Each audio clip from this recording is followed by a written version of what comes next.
మురుగన్ అడిగితే ముసలోడు వచ్చిండేమ్రా. ఏం కాకేం కావాలి బిడ్డ? ఈ 500 చిల్లరేమో దొరుకుతుందా? తండ్రికి లేక తడకని పట్టుకుంటే కొడుకొచ్చి కాజలు కావాలన్నాడంట. నీ గోష్లో నాకు గంజి.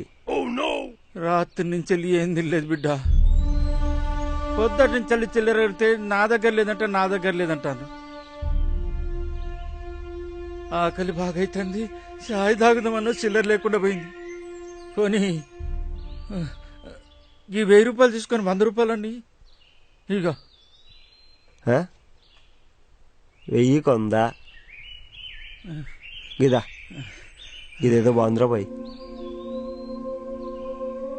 ఓ పెద్ద మనిషి, గా సంకల్ సంచేంది? పైసలున్నాయి బిడ్డ. ఎన్నున్నాయి? ఏంది? 20 లక్షల దాకా ఉన్నాయి. 20 లక్షలా?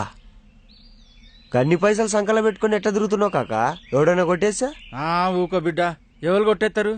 ఊకిత్తనన్నా తీసుకుంటలేరు. ఈ గాడి కర్మగాలు కొట్టేస్తే ఆని బతుకు కాశీకి పోయి కొంగపీ తెచ్చినట్టు ఉంటది. 20 లక్షలు ఆడి నీకు? యాడి వంటి బిడ్డ, దుక్కు దున్ని కష్టపడి సంపాదించిన పైసలు ఇవి. అబ్బా, దుక్కి దున్నితే 20 లక్షలా? షెవులు ఏమన్నా శామంతి పూలు కనిపిస్తున్నాయా? గట్టంటమైంది బిడ్డ. ఎన్ని కట్టాలు పడ్డాను నీకేమెరక? నాకొక్కగానొక్క బిడ్డ. అది బుట్టే వాళ్ళమ్మ చచ్చే. దాని పెండ్లి కోసమని 20 ఏళ్ల నుంచి కడుపు మార్చుకొని పైసా కూడబెట్టి మా ఊళ్ళో సావుకారు దగ్గర పెట్టిన. అవి ఇప్పుడు 20 లక్షలైనాయి. రాత్రి 9 గంటలకు సావుకారు 20 లక్షలు తెచ్చి, ఇగో నీ పైసలు నువ్వు తీసుకో అని ఇచ్చిపోయిండు. నా బిడ్డ టీవీలో చూసి జరిగిందంతా చెప్పే. వచ్చే నెలనే దాని పెళ్లి. అల్లుడు ఈ పైసలు వద్దనే. ఏం చేయాలనో అర్థమైతే లేదు.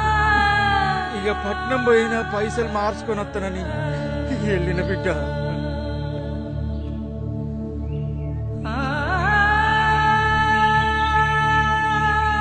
నీ ఒక్కడికే కాదు పెద్దనా, అందరి పరిస్థితికి ఇట్లా ఉంది.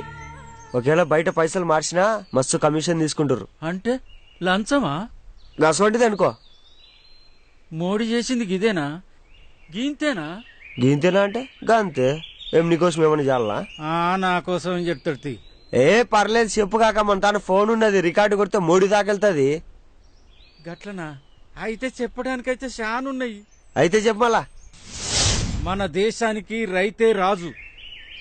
రైతుల దగ్గర భూములు తీసుకున్న వాళ్ళంతా పెరిగిపోతాండ్రు.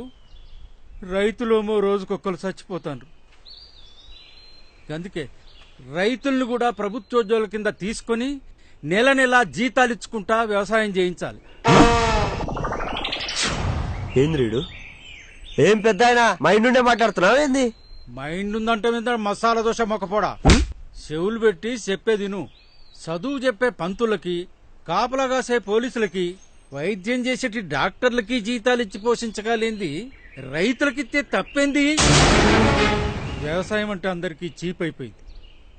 రైతు త్యాగం అందరికీ తెలియాలి. వాళ్లకు కూడా జీవితం మీద ఆశ కల్పించాలి. అప్పుడుంటది అందరూ డాక్టర్లు, ఇంజనీర్లు, లాయర్లని కాదురా, వ్యవసాయం చేస్తామన్నారు. పిల్లల్ని ఏమవుతామని అడిగితే పెద్దయ్యాక రైతునవుతానన్నారు. అప్పుడేరా దేశం బాగుపడేది. మేరా భారత్ మహాన్, మేరా భారత్ మహాన్, జై హింద్. అబ్బా పెద్ద ఆయన ఏమన్నా చెప్పినావా? ఈ వీడియో కనుక ఫేస్బుక్ లో, యూట్యూబ్ లో పెట్టి షేర్ చేస్తే మోడీ దాకెళ్తాది. చాలా విషయం ఉన్నది నీలా. నిన్ను గనక పిఎం చేస్తే మోడీకి మోడే కూర్చుంటావులే. గదంతేమో గాని బిడ్డ, ఈ పైసలైతే మార్పే రాదు. అరే పెద్ద ఆయన బయట బీచ్ తీసి నడుస్తుంది. ఉట్టు పుణ్యానికి పైసలు ఎందుకు పోగొట్టుకుంటావు? గప్పటిదాకైతే మా ఇంట్లో ఉందిరా, మస్తు చూసుకుంటా. రైతు అంటే రెస్పెక్ట్ పెరిగిందే నీ వల్ల.